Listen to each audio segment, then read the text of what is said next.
everyone. Welcome to day 10 of From My Closet. My name is Jennifer Norman. I'm the founder of the Human Beauty Movement.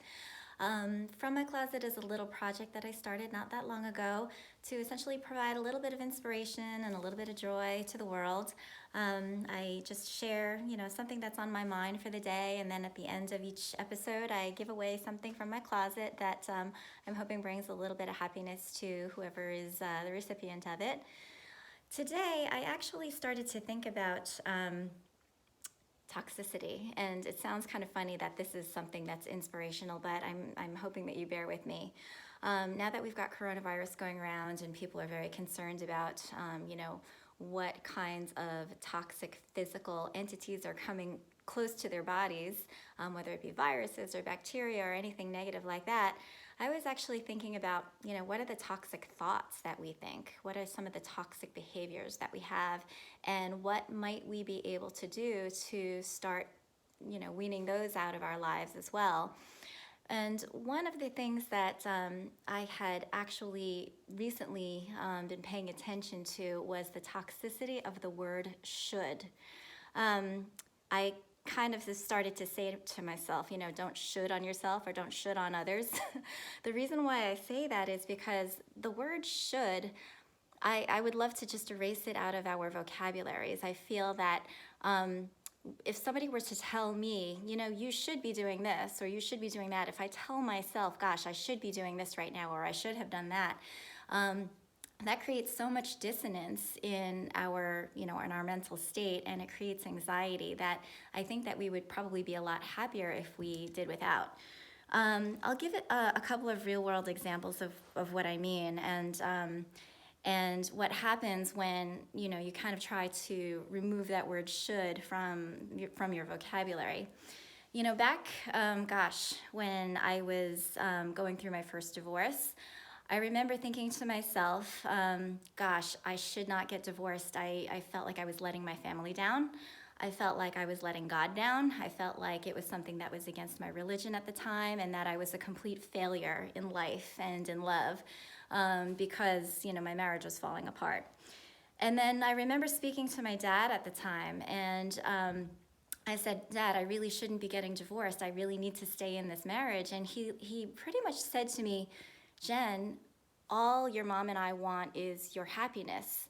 You do what you need to do, and if you need to release yourself of this marriage, then you need to do that. And I felt so liberated having my father actually tell me that it was okay for me to make this decision on my own if it led to me actually being happier. And that was a profound moment in my life, and I felt so liberated and so much love for my father at that time for just letting me be me and not guilting me into, kind of being shackled to a life situation that I really felt was not meant for me at that time. Another example that is also, a pretty profound one for me is that, after that divorce and after my son Kyle was sick and came out of the hospital, both times I had to go on antidepressants. The first time was for depression, and the second time was actually PTSD. And I remember thinking to myself, gosh, I really should be dealing with this naturally. I really shouldn't be, looking to a prescription medication to help my mental state, because, I should be able to do this on my own. I should have the strength, and I should have the mental capacity to be able to do it. If I was, if I was really strong, or if I was, a capable person, I wouldn't have to resort to medication. Then, again, my dad stepped in and said, Jen, God bless him, if you need to use medicine at this time to just get you through this difficult time, it's okay. You should be able to do that. He didn't say should, but he said there's nothing wrong with it. And it's true. There are certain times where I think that we victimize ourselves and we demonize ourselves for being weak or feeling vulnerable or being in a place where we need some extra help. Certainly, I know that my life felt like it was falling apart. I probably wouldn't be standing here today or sitting here today if it wasn't for that little bit of support that I had gotten from medication at the time. I know it's extremely controversial. I know that a lot of people probably disagree with this, but essentially I felt that it was what I needed at the time to get me through a really, really difficult amount of time after my first divorce, and then subsequently after Kyle had gotten sick. And to be honest with you, I felt that I could function. I felt that I could, get through the day without falling apart and crying. And, it was what my body and my mind needed. And so for people to, who came into my life a lot, well-intentioned people, you should get off that medication. It's no good for you. It's dulling your senses. It's making you less of a person because you can't feel. You need to get it out. You know what? I appreciate all of those kinds of pieces of advice, but again, if it's what you need, if it's what I needed at the time and it was able to help me cope and function, then it is exactly the right choice that I made. And I feel that way for anybody that is going through something who feels that, like for example, if you're homeschooling and you're like, oh my gosh, I should be helping my kid, I should be doing this, I should be doing that. You're creating so much anxiety on yourself. If you were to just step back for a moment and say to yourself, I am choosing to do this right now because this is my priority, and I'm choosing to postpone this to later on. And it's not that I should or shouldn't do anything. It's that I am actively making the choice and in control of my life to be able to make the decisions that are right for me right now and put off the ones that are right for me later.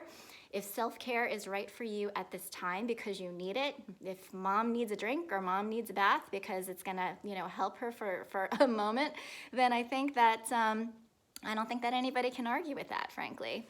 Again, I'm sure people disagree with me, but I think that there could be a lot of happiness found if we just stopped guilting ourselves, if we stopped shooting on ourselves, if we stopped shooting on other people.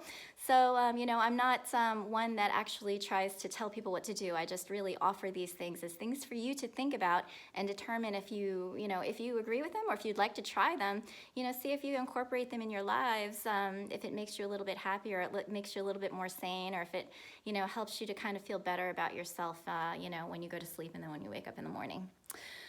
Okay, well, all that heaviness aside, I wanted to get to something a little bit more enjoyable, and that is today's giveaway. I was really thinking about this, and I've just seen so much real creativity when it comes to companies and people who are, making masks, doing things that are helping other people to protect themselves from the virus, that have to get out there on the front line. And I remembered that I actually made a mask a long time ago. This was probably a year and a half ago. It was more decorative and it was more costumey. It was actually for Burning Man 2018. So I thought I would share it with somebody who might be interested in a little bit of an art piece, just to kind of almost kind of document this time that we're in, which is all about masks and all about social distancing and physical distancing. So here you go. Here it is. This is it's actually, I think, a paintball mask that one of my friends left in my garage, and I decided to bedazzle it and turn it into kind of like a helmet or a costume piece. You can see it's kind of, I don't know, it's kind of cool. It's got straps in the back. You can actually see through the visor, the goggle piece, and I don't know, I think it's pretty cool. It can actually just, I don't expect too many people to wear it unless you're probably going to a costume party or to something that's, Burning Man related, eventually when we're all able to kind of get together and have some fun and maybe go see some music. But in the meantime, this is completely free for anybody who wants it. You're totally, it's yours. You can have it for free, including the shipping. All you need to do is raise your hand and tell me that you're interested in it. It was handmade by me, so at least maybe you can have a little bit of piece of me, a little bit piece of my history by taking this during the coronavirus time and remembering to always keep it fashion, right? Anyway, I will put the information for anybody who's interested in making a donation to the cause. It's under PayPal, and the handle is the HBM. And I really appreciate everybody who has shown support, everybody who's kind of been paying attention each day, and it looks like the representation is growing now that I have it on Facebook, Instagram, as well as the YouTube site. So it's nice to see that I'm getting out there internationally as well. So much appreciation, much joy to you, and I will see you tomorrow. Bye.